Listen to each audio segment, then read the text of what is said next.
Hi everyone, welcome to my channel. My name is Yitz Epstein. I am a narcissistic abuse life coach, and today I'll be discussing co-parenting with a narcissist.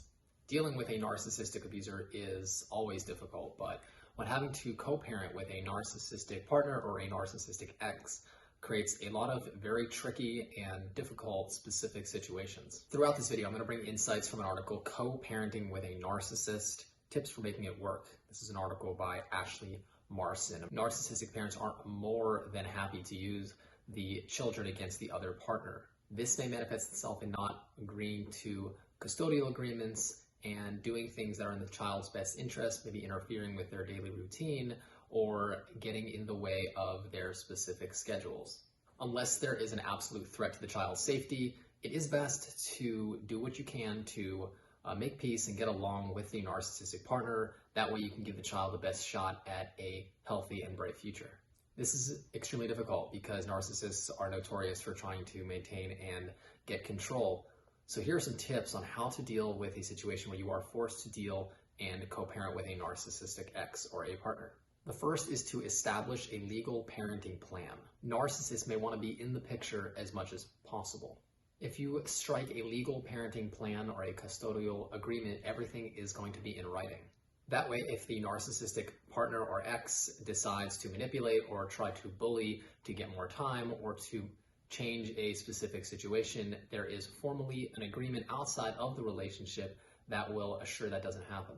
A legal plan might include who pays for what, medical costs, for example, visitation rights for holidays or for vacations. Whatever is covered in the custody agreement should be in very clear and plain writing. That way there's no room for misinterpretation and everything is documented. The next tip is to maintain strong boundaries. Because narcissists love getting reactions out of victims and they do what they can to get them, whether it's a positive or a negative reaction, by having strong boundaries, you could limit the amount of emotional vulnerability that the narcissistic abuser has to you, and ultimately this really is one of the best things to do to protect yourself from exploitation. You may suggest using email or text to communicate this as opposed to over the phone or in person. That way you limit the emotional exposure to the narcissistic abuser. This also gives you some time to react so you don't get pulled into the chaos. You have ability to step back, think, and then respond. Furthermore, avoid speaking negatively and ill, as well as name-calling the ex-partner. It's important to keep these complaints to yourself, although they are very valid, and there usually is an urge to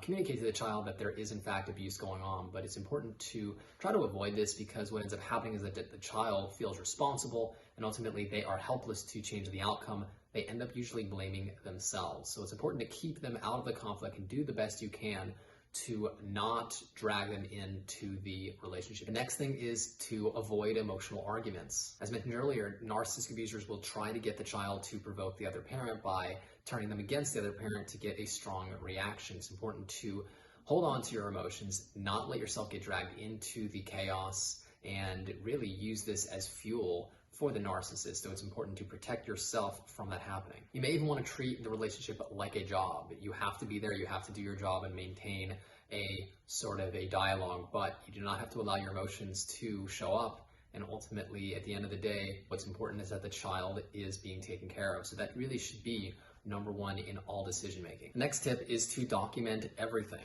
Write everything down or keep a digital log of things that you feel are important.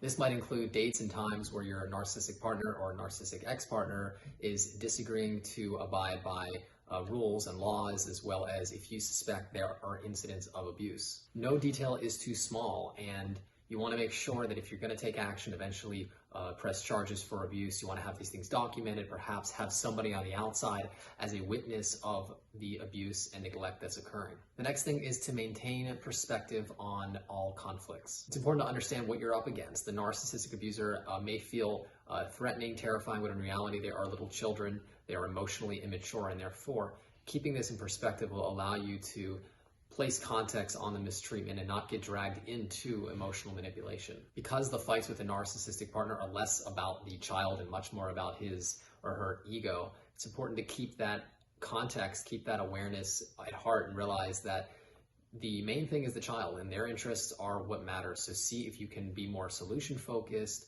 towards what is necessary for the child try to not play into the games, the ego games of the narcissistic abuse, and really reserve your energy and your emotions for your child and making sure that you can give your child the things that they need to thrive. Lastly is to heal your childhood wounds, your past faulty childhood programming, and relationship patterns. If you have wounds, if you have high reactivity, if you are essentially attracting narcissistic abusers, you want to make sure that you become healthy so that you could give your child the best version of yourself.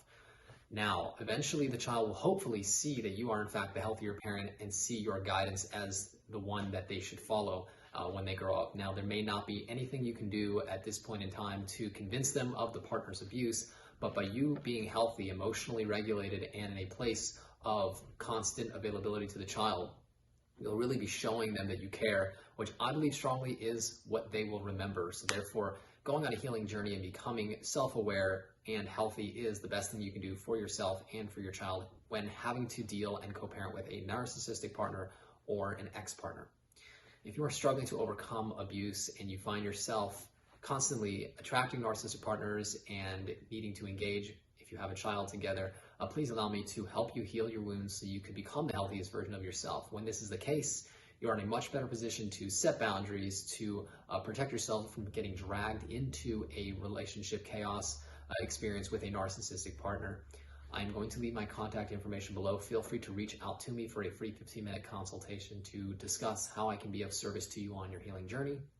Feel free to subscribe to this channel for future content that I post about narcissism and how to overcome narcissistic abuse. Feel free to like this video and share it with anyone who you find might benefit from it. Thank you guys so much for watching. Until next time, all the best.